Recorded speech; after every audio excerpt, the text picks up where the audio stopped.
Hi, this is Nanette Hosenfeld with the Great Basin Fire Potential Briefing for Sunday, September 4th, 2016. As far as fire potential impacts over the next few days, we will see some showers with much cooler temperatures across most of Idaho and northern Nevada, just a sliver of Utah this afternoon. Also significant are some gusty winds expected across portions of Utah today. Much of the Great Basin will be gusty across the south, but we're mainly concerned about the area highlighted in orange on the map, as that is where we'll see the low humidity and the gusty winds combine. Over the past 24 hours, there was quite a bit of precipitation across the Great Basin, and some of these storms had some really heavy rain with them. You can see some of the yellows and oranges concentrated in portions of southern Idaho, northeastern Nevada, and across Utah and the Arizona Strip. And there was even some flooding associated with these storms, so some pretty heavy rain yesterday. Quite a bit of lightning as well. You can see from this map on the right the high concentration of lightning strikes across eastern Utah, the Arizona Strip, and then a smaller amount of lightning across portions of northern and central Nevada. Fire activity over the past 24 hours showed some light initial attack with some larger ongoing fires across the Great Basin. If we look at precipitation and how it compares to normal, you can see over the past 7 days, which is the map on the left, across the Great Basin in general, well below normal. The blues and greens are areas above normal, and there are just a few locations that have seen above normal precipitation due to thunderstorms, but in general, very dry over the past 7 days.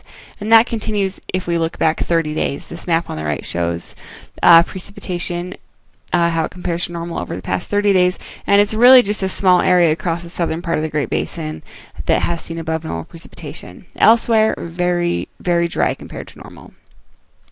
So as we look at ERCs, it is no surprise that across the northern and central part of the Great Basin, our ERCs are above the 80th and even 90th percentile with those drier and warmer conditions. Across the southern and eastern part of the Great Basin, where we have seen the cooler and wetter weather, ERCs are below the 50th percentile.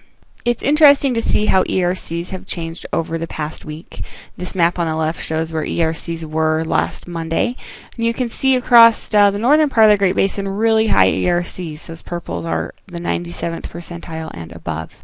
And if we look at ERCs that were reported yesterday, those have come down. So the cooler, more unsettled weather we've seen across the northern part of the Great Basin has begun to make those ERCs fall. The satellite this morning shows a low pressure system moving into Nevada, and that will bring showers and thunderstorms to the northern part of the Great Basin through today. We are highlighting the potential for some windy and dry conditions across portions of northern Utah. Those are highlighted in the map in orange here on the right.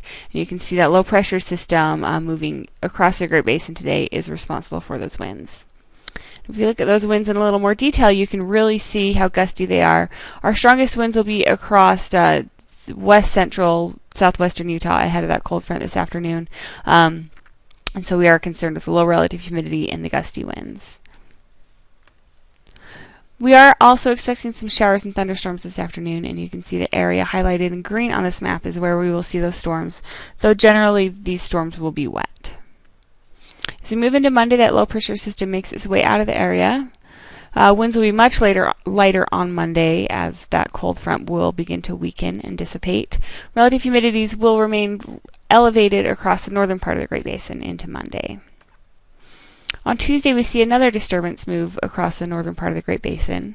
And as a result, we'll see winds pick up a bit moving into Tuesday. You can see some wind gusts in that 20 to 25 mile an hour range across portions of Utah tomorrow afternoon. So over the next 3 days, precipitation will be focused across the northern part of the Great Basin. On Wednesday, we'll see some drier air move into the Great Basin. And that continues into Thursday.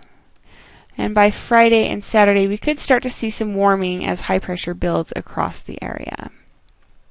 Over the next 7 days, not a lot of precipitation across the south. Again, across the north, we are expecting some precipitation, but that will be mainly in that first 3-day period.